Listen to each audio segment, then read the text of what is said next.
Lord Teverson, your committee have been looking at European defence capabilities. What are the key issues that have emerged? Well, right now, the really urgent issue, and it has become urgent, is that with America cutting its own defences, with the United States, Europe's traditional defence partner, looking much more to Asia and the Pacific, then Europe has to look after itself more in terms of its defence needs. And that the challenge is, and the issue comes out, is how does it do that? Does it do it through NATO or the European Union?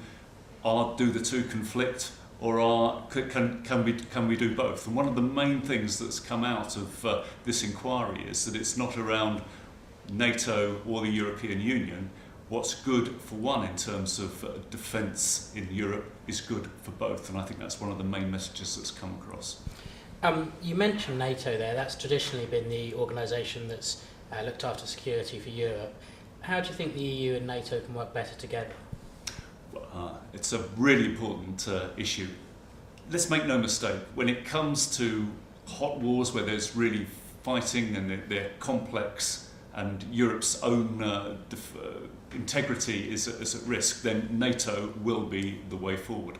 But NATO and the European Union have potentially different roles, and Europe can be good in terms of defence when it comes to peacekeeping, when it comes to mixed civilian and military missions. Indeed, there might be certain parts of the world, like Africa, where the NATO name or brand or United States intervention particularly wouldn't go down well, whereas European efforts would do. So it's in those sort of areas there's a difference. But I think Europe will always be much more smaller scale. NATO will be there when it comes to large-scale security issues. You point out that despite the formation of EU battle groups, they've never actually been deployed. Do you think they ever will see action, and if not, is it time they're scrapped?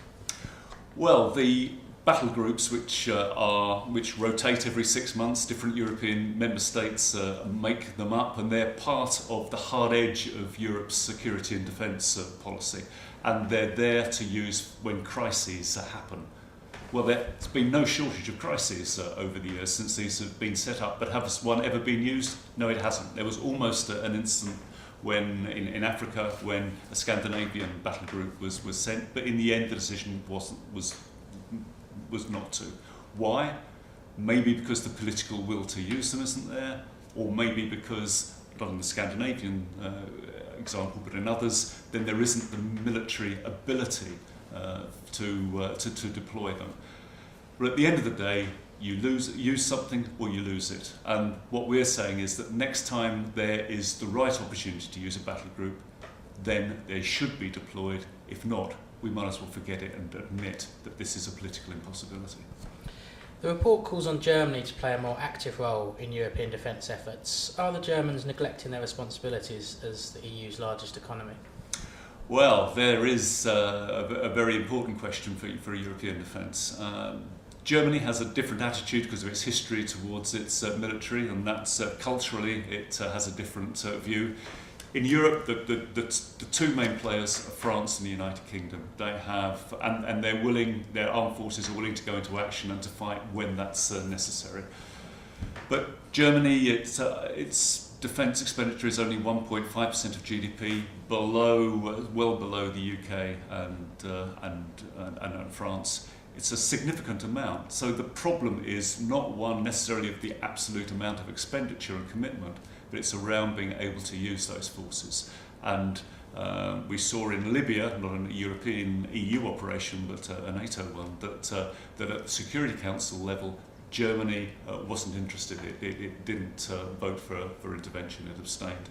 And that sort of attitude makes it very difficult to have a coherent European defence posture.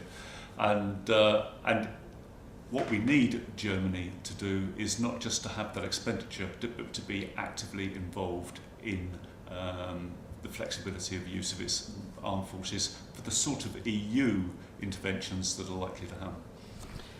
America has made clear that its defence priority, certainly in the medium term, is going to be in the Asia-Pacific region. What do you think that will mean for the European Union? Well, it means the European Union has to make up its mind, and if it wants to keep the commitment of the United States to defending Europe, as it has done, and that commitment's been there, very much there since the Second World War, then I think Europe has to show that it's willing to stand up to itself and contribute to that joint defence. If not, I think there's a very real risk that NATO and Europe's first line of defence will start to degrade over time.